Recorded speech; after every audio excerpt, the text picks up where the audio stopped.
Mister Crudelli, l'allenatore del Breganze, al termine della partita bellissima che però vi ha visto non raccogliere nulla, e questo finale che ha visto prevalere per 4-2 la formazione di casa al termine di una gara giocata praticamente sempre sul filo di lana.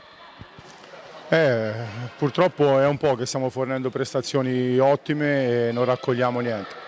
Speriamo che questa cosa cambi perché chiaramente dobbiamo essere un pochino più concreti, che sono capitate, se andiamo a vedere le occasioni, molte più a noi rispetto a loro, e poi dopo ci siamo complicati la vita noi su delle situazioni un po' stupide, però devo dire che la squadra stasera ha lottato, ha dimostrato di essere una squadra, sta giocando da squadra anche di classifiche più alte, però adesso c'è da sbloccarci con i punti, c'è da portare a casa i 3 punti, speravamo fosse stasera, non è successo, però abbiamo veramente lottato con tutti noi stessi e cerchiamo comunque di avere questo atteggiamento di qui fino alla fine del campionato.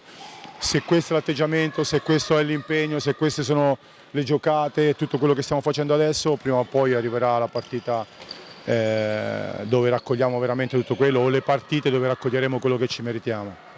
Sì, diciamo, salutava anche i tifosi del Breganze che sono arrivati fino in Maremma qua a sostenere la squadra. La squadra comunque questa sera penso che lei non possa fargli molti appunti, poi che alla fine siete portati in vantaggio, siete riusciti da sotto a rimontare, quindi alla fine è mancato soltanto magari un guizzo. Sì, no, quello che ho detto prima, ci è mancato, abbiamo avuto sul 2-2, abbiamo avuto veramente 3-4 occasioni veramente grandi e se andavamo in vantaggio lì potevamo veramente portare a casa la partita.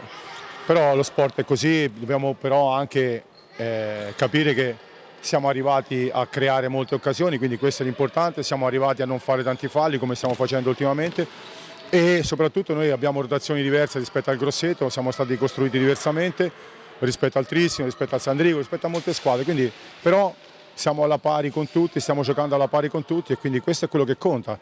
Adesso bisogna raccogliere i punti, è proprio urgente. Ecco. Allora, in bocca al lupo per questa volata salvezza per il Breganze. Viva il lupo e grazie ai nostri tifosi perché sono stati stratosferici. Grazie mille ancora.